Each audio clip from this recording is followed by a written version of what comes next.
In 1895, in Crittenden County, Kentucky, workers excavating an indigenous burial mound discovered a complete skeletal structure. The official report recorded measurements that, converted, indicated a height close to 7 feet 6 inches. The skeleton was photographed, packaged, and sent to the Smithsonian Institution for cataloging. 6 months later, when local researchers attempted to access the material, they were informed that there was no record of receipt. The original photograph disappeared from municipal archives. The question isn't whether giants existed. It's more specific. Why have dozens of documented finds between 1880 and 1920, complete with names of excavators, dates, witnesses, and dimensions, simply evaporated from official collections? If the answer is measurement error or animal bones, why doesn't that explanation come with the bones themselves? Today, we will trace the chain of evidence from what biblical texts actually allow us to assert about the Nephilim through field reports that can no longer be verified, to the point where conventional archaeology, cultural memory, and possible institutional suppression intersect. If you want investigations that connect ancient text, physical evidence, and the blind spots of official history, subscribe now. Some prefer ready-made explanations. Here, we assemble the puzzle and let you decide what stands, what you will learn by the end. First, what the word Nephilim really means in the original Hebrew, and why the translation giants might be both right and wrong at the same time. Second, how many skeletons of abnormal size were officially reported in newspapers and scientific journals in the United States between 1850 and 1930, and what happened to them? Third, what explanation mainstream archaeology offers for these cases, and where that explanation leaves gaps. Let's open 4 questions now and close each as we go. First, if Nephilim is merely metaphor or mythology borrowed from other peoples, why does the text of Genesis 6 use concrete genealogical language, with sons of God and daughters of men producing viable offspring? Second, why do reports of giant skeletons concentrate in specific regions, especially the Ohio Valley and the Midwest Mound Belt? Third, is there any case where the Smithsonian or another institution formally admitted to losing or discarding material? Fourth, what does modern genetics say about extreme height variations in ancient populations? Genesis 6 is straightforward. The Nephilim were on the earth in those days, and also afterward, when the sons of God went in to the daughters of men, and they bore children to them. These were the mighty men who were of old, the men of renown. The Hebrew word Nephilim comes from naphal, which means to fall. This generates 2 main readings. First reading, the fallen, interpreted as rebellious angels or celestial beings who crossed an ontological barrier. Second reading, those who make fall, meaning warriors, conquerors, those who topple cities. The Septuagint, the Greek translation from the 3rd century BC, chose giants, using the Greek term that also carries the meaning of born of the earth. The text does not explicitly say the Nephilim were tall, but Numbers 13 makes the connection. When the Israelite spies return from Canaan, they report, "We saw the Nephilim there, the descendants of Enoch, who come from the Nephilim. We seemed like grasshoppers in our own sight, and we were like grasshoppers in their sight." Enoch, or Anakim, is described in Deuteronomy as a people of great stature. The city of Kiriath Arba, later Hebron, is called the city of Arba, the greatest man among the Anakim. Joshua 11 mentions that Joshua exterminated the Anakim from the mountains of Judah, but some remained in Gaza, Gath, and Ashdod. Gath is the city of Goliath. According to 1 Samuel 17, Goliath was 6 cubits in a span, somewhere between 9 feet 6 inches and 10 feet 10 inches, depending on the standard of the cubit. The text also mentions that he had 4 brothers of similar size. So we have a chain: Nephilim, Anakim, giants of Gath. If it's allegory, why the genealogical continuity? If it's literal, how do we explain that an entire population of 10-foot-tall individuals left no undeniable skeletal trace? Here enters the American Archive. Between 1880 and 1920, local newspapers and some scientific publications reported findings of skeletons of unusual size in indigenous funerary contexts. I will list cases with names, dates, and sources. 1883, Marion County, Ohio. The Marion Daily Star reports excavation of a mound that revealed a skeleton estimated to be 8 feet 2 inches tall, with a skull of unusual proportions. 1885, Washtenaw County, Michigan. Detroit Free Press covers the discovery of long bones that, if belonging to a single individual, would indicate a height above 7 feet 6 inches. 1891, Crittenden County, Kentucky. Already mentioned 7 feet 6 inches, sent to the Smithsonian. 1894, Jackson County, Ohio. Local report of a skeleton with 7 feet 10 inches found in a mound photographed by a team, photo later lost. 1902, Clearfield County, Pennsylvania. The Clearfield Progress reports a femur of length equivalent to an estimated height of 7 feet 2 inches. 1912, Cochise County, Arizona. Find of a skeleton in an indigenous burial with 7 feet 1 inch, mentioned in a letter to the Smithsonian that went unanswered. These are not blogs, they are local newspapers, many of which are available in digital archives today. The pattern repeats: excavation, measurement, mention of sending to an institution, then silence. None of these skeletons are on display. None have public accessible catalogs. The initial rational reaction is sensationalist journalism of the time. Possible. But sensationalism does not explain why multiple independent cases, separated by states and decades, use similar technical language and mention the same destination, the Smithsonian or regional universities. If it were coordinated fraud, what would the motive be? There was no giant tourism market in 1885. And if it were systematic measurement error, why does the error always inflate and never decrease? The official defense of the Smithsonian, when pressed, has 2 layers. First layer: there are no records of receiving these materials.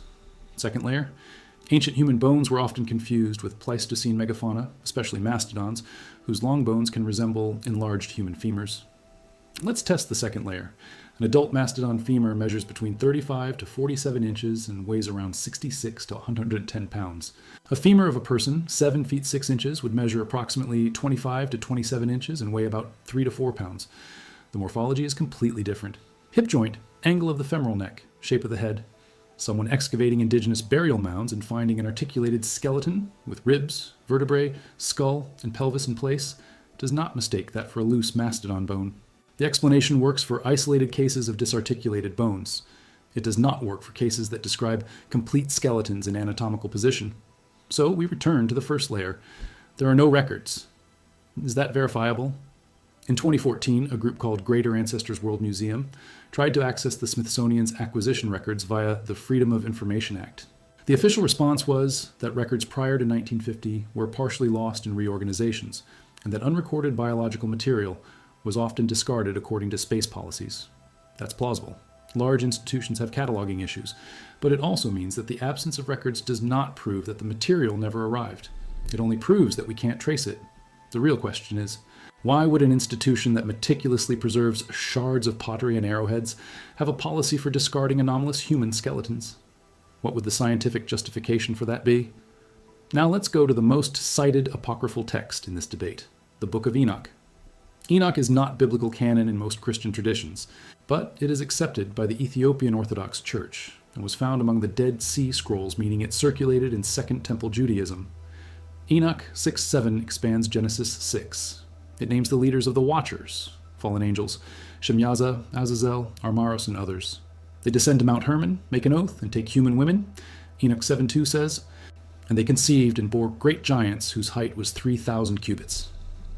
3,000 cubits would be something between 1,350 and 1,500 meters. This is obviously impossible and shows that Enoch is using hyperbole, but the sequence continues. These giants devoured all the labor of men, until men were unable to sustain them. Then the giants turned against men and began to devour one another. This is narrative of civilizational collapse. If we read Enoch as distorted cultural memory, what is it preserving? A recollection of war, famine, and cannibalism associated with a warrior elite of unusual size or power? Or is it pure apocalyptic fantasy? What complicates this is that Enoch isn't the only one. The Book of Jubilees, another Second Temple text, repeats the story. The Qumran texts include fragments of the Book of Giants, which describe the Nephilim fighting among themselves and being destroyed in the flood. Josephus, a first-century Jewish historian, writes in Antiquities of the Jews that giants had bodies so large and faces so different from other men that it was surprising to see them. He adds that their bones are still shown today. Josephus was writing in 93 AD. Which bones? Where? He does not specify. But the phrase implies that there was something physical being used as evidence at that time. Whether those bones were real or mastodon bones interpreted as human, we do not know. The point is, the tradition that these beings existed and left material traces does not begin in the 19th century. It was already present in ancient Judaism, back to the physical territory. The mound builders of the eastern United States constructed thousands of funerary and ceremonial structures between 3 Yezero Adizur B, C, and 1 500A. D, the Adena, Hopewell, and Mississippian cultures left complex mounds, some with precise geometry. When European colonists arrived, the indigenous peoples of the region did not claim authorship of the older mounds. This generated a 19th century theory called the mound builder myth, the idea that a lost race possibly white or linked to ancient civilizations from Europe or the Middle East, had built the mounds and then disappeared or been exterminated by native tribes. This theory was used to justify genocide and land theft. Modern archaeology has completely demolished this. The mounds were built by direct ancestors of today's indigenous nations.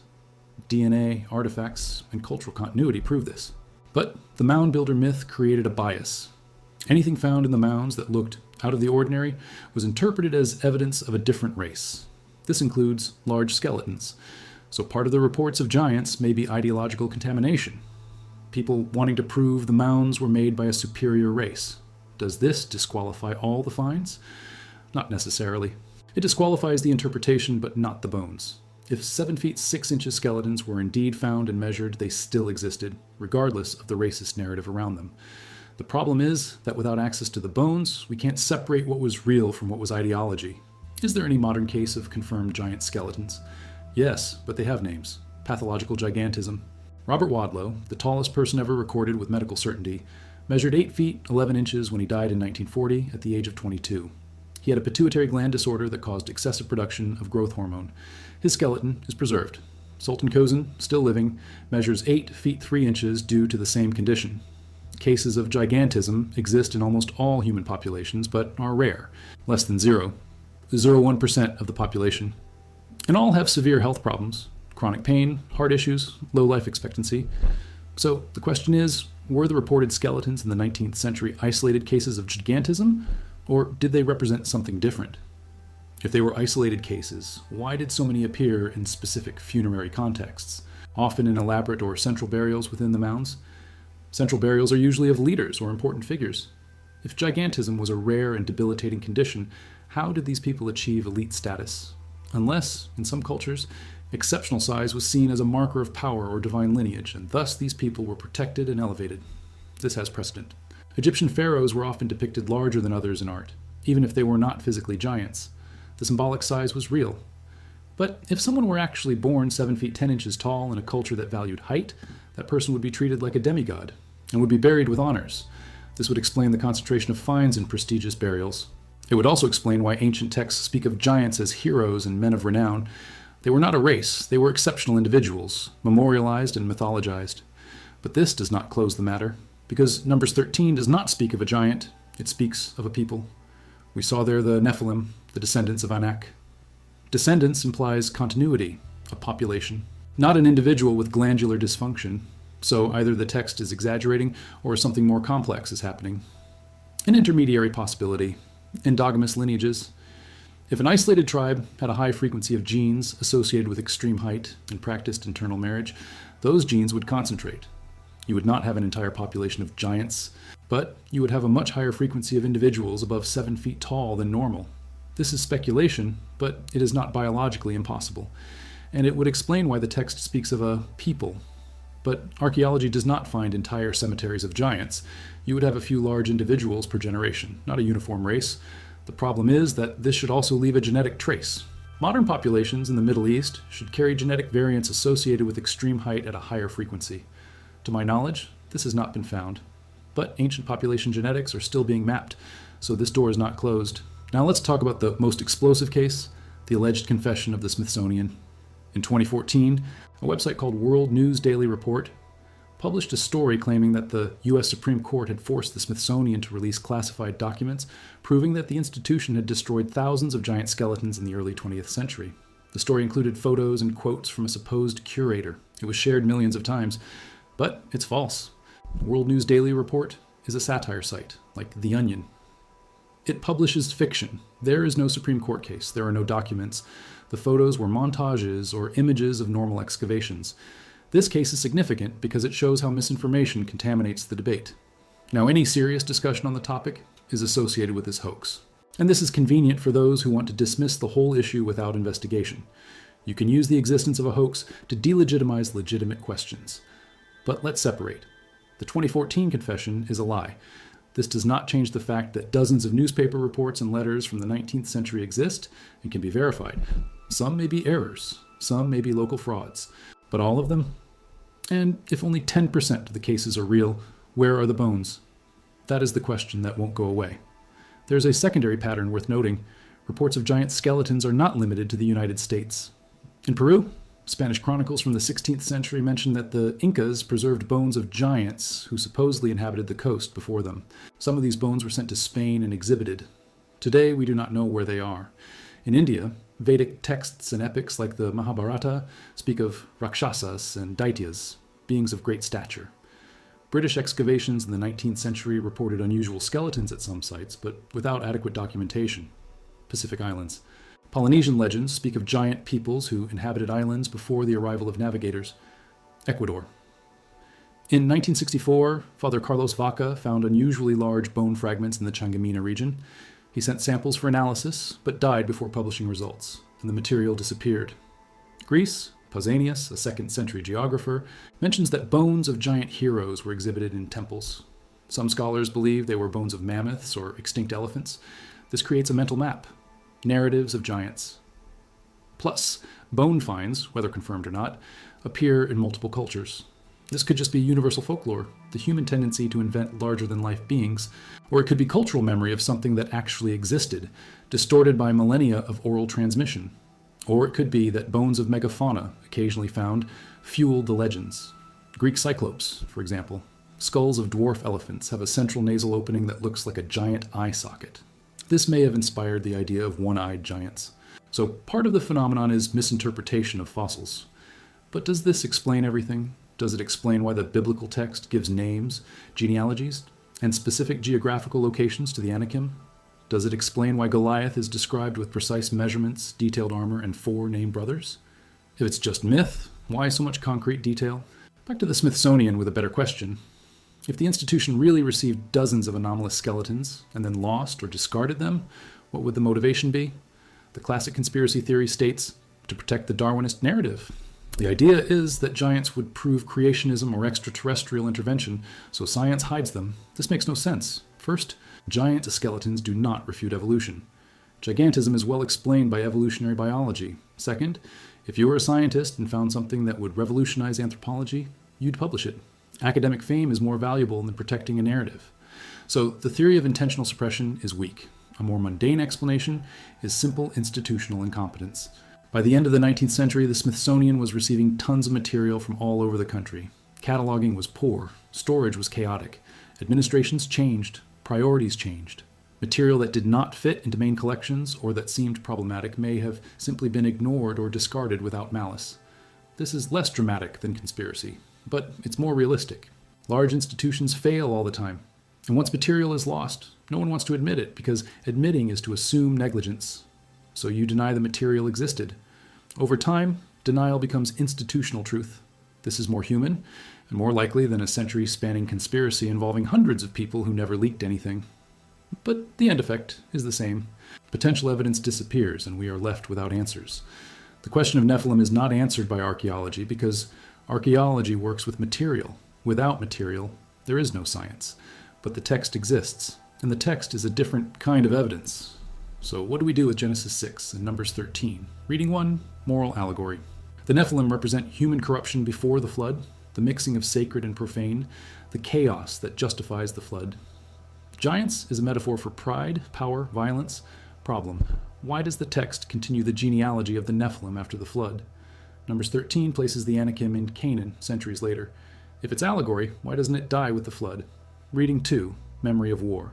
The Israelites, upon entering Canaan, faced fortified tribes with larger, better-armed elite warriors. The memory of this cultural shock turned into a narrative of giants. They seemed like giants to us, is subjective impression, not objective measurement. This is plausible and would explain why the text mentions real locations: Hebron, Gath, Ashdod.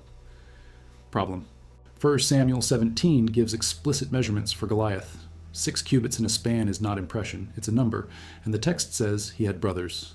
And armor described in detail. That sounds more like historical record than distorted legend. Reading 3, literalism.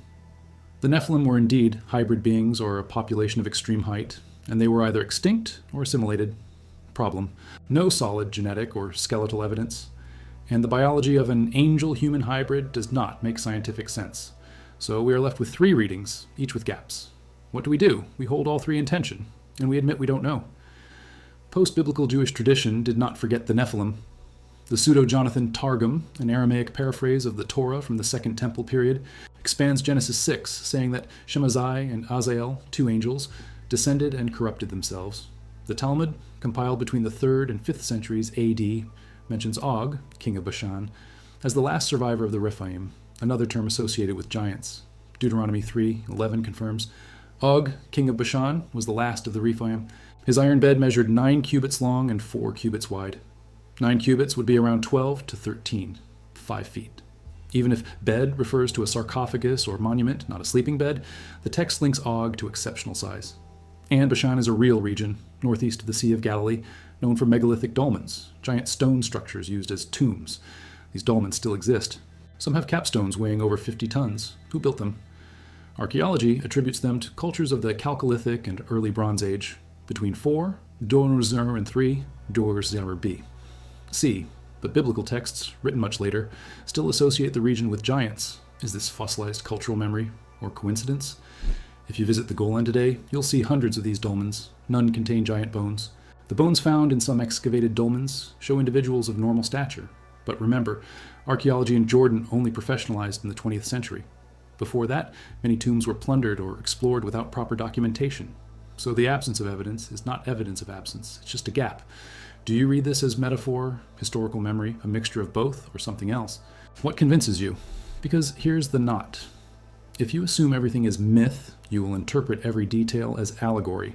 If you assume there's historical core, you will look for physical evidence. And if the evidence is not accessible, you end up in limbo. The intellectually honest stance is to admit that both readings are possible, and that the choice between them depends on prior assumptions you bring to the text. Someone with religious faith may read Genesis 6 as revelation about spiritual reality. A secular person may read it as ancient folklore. Both are interpreting the same text with different frameworks. Neither can prove the other wrong without external evidence, and external evidence, bones, DNA, artifacts, is missing or contested. So the question remains open, and perhaps that is the most honest answer. We do not know, and perhaps we never will, unless something new is found. There's one final piece worth mentioning, the connection to global myths of primordial builders. In many cultures, megalithic structures are attributed to giants or gods. In Greece, the Cyclopean walls of Mycenae were attributed to the Cyclopes because later Greeks could not imagine ordinary humans moving such large stones. On Easter Island, the Moai statues were, in certain oral traditions, associated with a race of giants who lifted them before the Rapa Nui arrived. In Ethiopia, the rock-hewn churches of Lalibela are, according to local legend, the work of angels who worked at night. In Peru, the stones of Sacsayhuaman, some weighing over 100 tons, were attributed to giants in Inca legends. The list goes on. The pattern is, when a culture encounters ruins or structures whose construction it does not understand, it invents superhuman builders. This is basic human psychology. Facing one's technical ignorance is uncomfortable. It's easier to say giants did it or gods did it. And so part of the giant myths is just that, projection of technical admiration. But here's the uncomfortable detail. Some of these structures really defy modern reconstruction without heavy equipment. Baalbek in Lebanon has stone blocks weighing 1/800 tons, cut, moved, and positioned with precision. The official technology to do this today requires absurdly high-capacity cranes. How did Bronze Age cultures do it? The orthodox answer is a lot of people, a lot of wood, a lot of pulley, a lot of ramp, a lot of time, a lot of empirical knowledge of physics. This is correct. But a lot of people implies massive social organization. It implies centralized state, bureaucracy, logistics, feeding thousands of workers. It implies power, and power in both symbolic and functional terms is what giants represent. So even if literal giants did not exist, the memory of who could make this turned into giants did it, because giants are the simplest metaphor for incomprehensible power. But let's return to American ground, because the reports of skeletons from the 19th century have a geographic pattern. Most come from the Ohio Valley, the Appalachians, and the Great Lakes region. Why? First explanation, these are the regions with the highest density of mounds and where amateur excavations occurred the most in the 19th century. More excavation, more reports. Second explanation, Pleistocene megafauna was concentrated in these regions. Mastodons, giant sloths, and other large mammals died in great numbers in these areas when the climate changed around 10 to 12 Archaeologists years ago. Bones of these animals would be found often, especially in areas of erosion or excavation. Third explanation, if there were indeed individuals of extreme height among the native peoples of the region, genetic or environmental factors could have favored a higher frequency in that territory. Abundant nutrition, hunting, fishing, early agriculture, may have allowed more people to reach their maximum growth potential. This does not create 10-foot giants, but it could create populations with a taller average height. Some Native American groups, like the Osage, were notably tall by 18th century European standards. French and Spanish explorers commented on this. So height above average is not an invention. The question is, are there reports of 7 feet 6 inches or taller because they actually existed, or because measurements were made incorrectly, or because animal bones were confused, or because everything was invented to sell newspapers and feed the mound builder myth? Probably all these things happened in different cases, and without the bones, we can't separate. One last attempt to trace evidence: photography. If giant skeletons were found and photographed, where are the photos? There are some images circulating on the internet showing excavations with enormous skeletons. All have been verified and are either 1. Modern digital manipulation, 2. Real photos of normal excavations with size increased by forced perspective, or 3. Montages created for Photoshop contests. There is not a single verifiable photograph of a complete human skeleton measuring over 8 feet 2 inches. None. This is significant, because if dozens of cases occurred between 1880 and 1920, and some were photographed as reports say, where are the photos? Explanation 1. The photos existed but were lost or destroyed along with the bones. Explanation 2. The photos never existed because the reports were exaggerated or false. Explanation 3. The photos exist but are in private or institutional archives that are not digitized. The second explanation is the most likely. But that does not disqualify all the reports. It just means that most likely do not have a solid basis, which leaves us, again, with uncertainty. And uncertainty is where we live when dealing with ancient history and unresolved archaeology. So, to wrap up this layer, the reported giant skeletons in 19th century America are likely a combination of measurement error, confusion with megafauna, real rare cases of gigantism, and sensational fabrication. Some cases may have been real and may have been lost due to institutional negligence, but the conspiratorial suppression theory does not hold up. And the connection to biblical Nephilim is speculative. There's no direct line of evidence linking a skeleton from Kentucky to Genesis 6. There is only a narrative pattern. Ancient cultures speak of giants. Some ancient structures seem to require superhuman strength. Some modern reports, even contaminated by error and fraud, contain details that do not fit simple explanation. And institutions that should preserve evidence have failed, intentionally or not. This does not prove Nephilim, but it proves that history is messier, more filled with gaps, and more open to revision than we would like to admit. And that, in itself, is worth investigating. Let's return to the 4 questions we opened at the beginning. First, if Nephilim is just metaphor or borrowed mythology, why does the text use concrete genealogical language? The honest answer is that ancient texts mix genres. Genealogies can be symbolic, representing political alliances or succession of power, not just biology. But this doesn't explain everything. When Numbers 13 places the Anakim in Hebron and Joshua 11 describes a specific military campaign against them, we are entering the territory of attempted historical record, not pure allegory. So genealogical language may indicate that there was a real kernel, a group, perhaps with distinct physical characteristics or superior military power, that was memorialized as descendants of the Nephilim. The genealogy doesn't prove literalness, but suggests that the author was trying to connect mythical narrative, Genesis 6, to historical experience, conquest of Canaan. This is different from saying it's all made up. It's saying there are layers, and we can't anymore separate where memory ends and myth begins. Second question: why do reports of giant skeletons appear concentrated in specific regions of the United States? We've already discussed the explanations: concentration of mounds, Pleistocene megafauna, and possible sampling bias, more excavation, more reports. But there's an additional dimension: the Hopewell culture, which dominated the Ohio Valley between 200 BC and 500 AD, practiced cranial modification, and buried their dead with elaborate ornaments. They had long-distance trade that brought copper from the Great Lakes, mica from the Appalachians, obsidian from the Rocky Mountains. They were sophisticated. If among them there were individuals with gigantism, those individuals might have been seen as special and buried with honors. Not the entire population, just a few. And these exceptional burials would have been the first to be excavated by 19th century curiosities, because they were the most visible, the highest mounds, the most central. This would create selection bias. The reported cases would disproportionately be the elite burials, which might have included physically unusual individuals. So we are not necessarily talking about a race of giants. We are talking about a few individuals per generation, treated as important figures, whose remains may have been poorly documented or lost. Third question: is there any case where the Smithsonian formally admitted to losing or discarding material? Yes.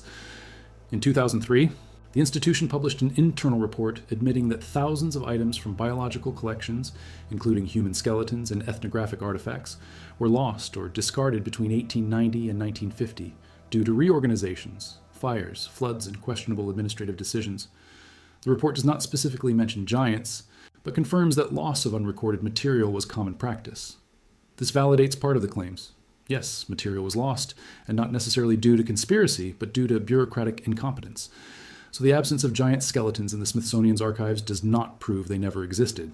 It only proves that if they existed and were sent, they may have been discarded like many other things. This does not satisfy those looking for definitive proof, but it is the reality of how institutions function. Not everything is preserved, and what is not preserved disappears from history. A fourth question: what does modern genetics say about extreme height variations in ancient populations? Ancient DNA is revealing fascinating things. We now know that genes associated with height vary significantly between populations. Northern Europeans have a higher frequency of variants that favor height. Central African pygmies have opposite variants. But variation within populations is always greater than variation between populations. This means that in any human group, some individuals will be much taller than average. The question is whether ancient populations had different frequencies of those variants. Studies of ancient DNA from Bronze Age European skeletons show that some pastoralist populations from the steppes, Yamnaya, had a higher frequency of alleles for height. This doesn't make them giants, but could have raised the population average by 2 to 4 inches compared to Neolithic farmers. So genetic variation can explain why some ancient groups were taller than others.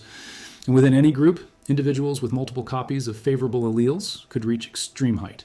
Combine this with abundant nutrition and absence of chronic illness in childhood, and you might have someone 7 feet 2 inches or 7 feet 6 inches tall without pathological gigantism. This is rare, but it occurs. And if it happened in cultures that valued warriors and leaders, those people would be remembered. So genetics, therefore, does not refute the possibility of extremely tall individuals in the past. It just contextualizes. They would be rare, not a separate race.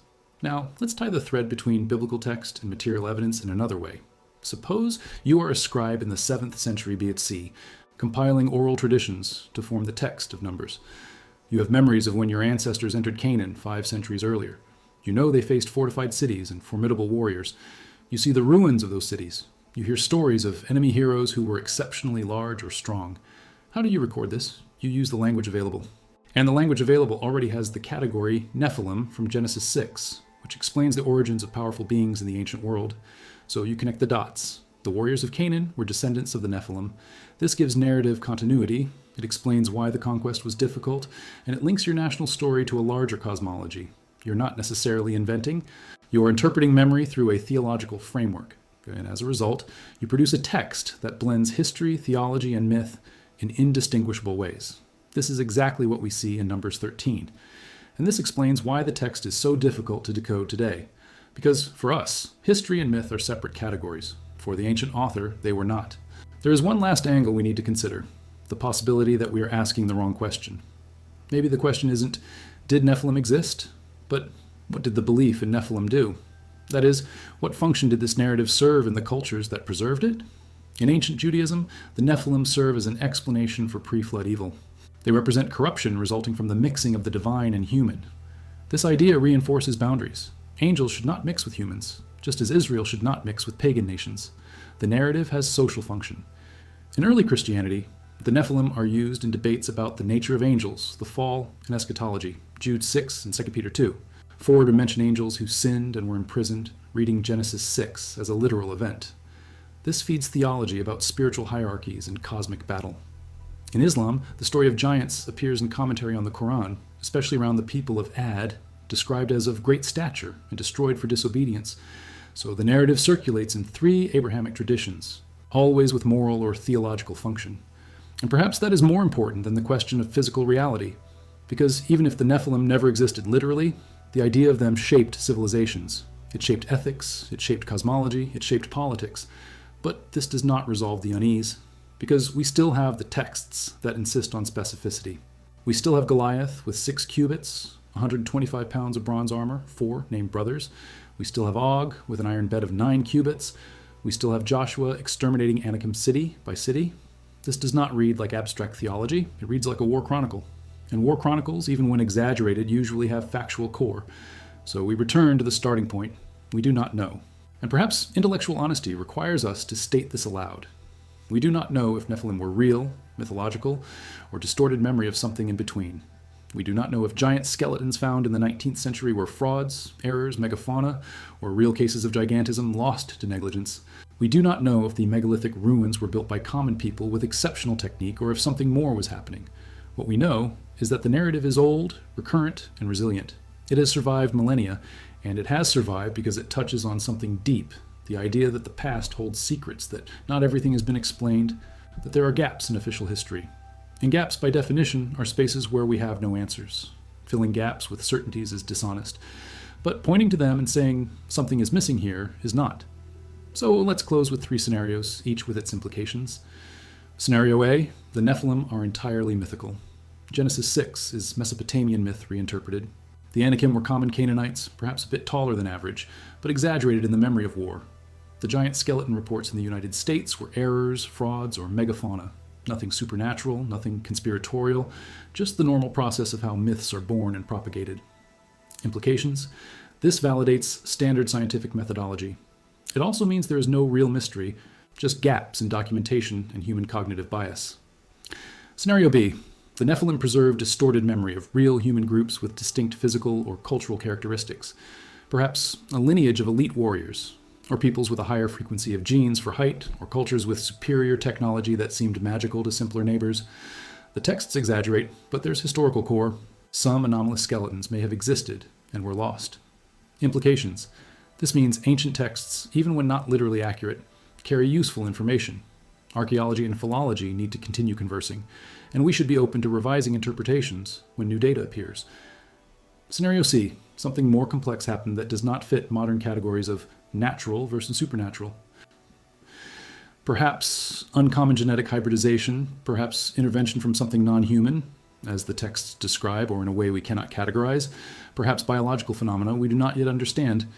Evidence was suppressed not by centralized conspiracy, but by institutional bias against anomalies. Implications. This would open doors for a radical revision of history, biology, and cosmology. It would also require extraordinary evidence, which has not appeared so far.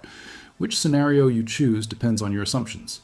If you come from strict scientific materialism, scenario A is obvious. If you allow room for historical gaps and cultural complexity, scenario B is attractive. If you have openness to possibilities outside the mainstream, scenario C is intriguing. None can be proven or disproven with the data available today. So the debate continues, and perhaps it should continue. Because debates like these force us to sharpen tools, healthy skepticism, methodological rigor, intellectual humility. They force us to distinguish between there is no evidence and the evidence was lost, between this is impossible and this is implausible, between we know it didn't happen and we do not know what happened. And these distinctions matter, and neglecting them from any side of the debate is intellectual failure. One last practical observation. If you want to investigate this on your own, there are pathways. First, read the primary texts. Genesis 6, Numbers 13, Deuteronomy 2-3, 1 Samuel 17, the Book of Enoch. Don't rely on third-party interpretations. Read for yourself and form your opinion. Second, access newspaper archives from the 19th century. Websites like Chronicling America from the Library of Congress have millions of digitized pages. Look for the original reports. Examine the language used. Evaluate credibility. Third, study archaeology of the Middle East and the mound cultures in America from academic sources. Understand what was really found and how it is interpreted. Fourth, learn about gigantism, height genetics, and human variation. Biological context matters. Fifth, maintain an open but critical mind. Don't accept sensational claims without checking sources. But also, don't dismiss something just because it's controversial. The truth is often in complicated territory, not in simple explanations from either side. If you want more investigations that connect ancient text, physical evidence, and the points where official history leaves gaps, subscribe to the channel now. It's not about having all the answers. It's about asking better questions. It's about looking at what stands when you remove exaggeration, ideology, and poor documentation. And what stands, in this case, is a discomfort. Ancient texts from multiple cultures speak of giants. Some ancient structures challenge easy reconstruction. Some modern reports, even when contaminated by error and fraud, have details that don't fit simple explanations. And institutions that should preserve evidence have failed, intentionally or not. This does not prove Nephilim, but it proves that history is messier, more filled with gaps, and more open to revision than we would like to admit. And that in itself is worth investigating. Comment what you think, pure metaphor, distorted memory, or something we still don't fully understand. Your perspective matters because each brings different assumptions and sees angles that others miss. The investigation into Nephilim does not end here. It branches out to the question about angels and free will, to the question of how oral memory turns into sacred text, to the question of what really happened during the conquest of Canaan, to the question of why ancient civilizations built megalithic structures that defy easy explanation, to the question of what we have done with physical evidence that could have answered all this and why. Each of these branches leads to other texts, other cultures, other anomalies. And the more you investigate, the more you realize that human history is not a straight line. It is a complex web of facts, interpretations, gaps, and disputes. And perhaps the Nephilim, real or not, are just one thread in that web. But it is a thread that connects to many others. And pulling on that thread reveals larger patterns. Patterns about how we tell stories, about what we preserve and what we let disappear, about the permanent tension between what we want to believe and what we can prove. And in the end, perhaps the most important lesson isn't about giants. It's about us, about our need for answers in territories where answers are scarce, about our tendency to fill gaps with what comforts or frightens us, and about the hard work of sitting with uncertainty when the evidence does not allow for more than that. Next investigation. The texts that speak of extreme longevity in Genesis, where patriarchs lived 900 years, and what that means when you cross it with Sumerian records that make exactly the same claim about antediluvian kings. Until then, keep healthy doubt and sharp rigor.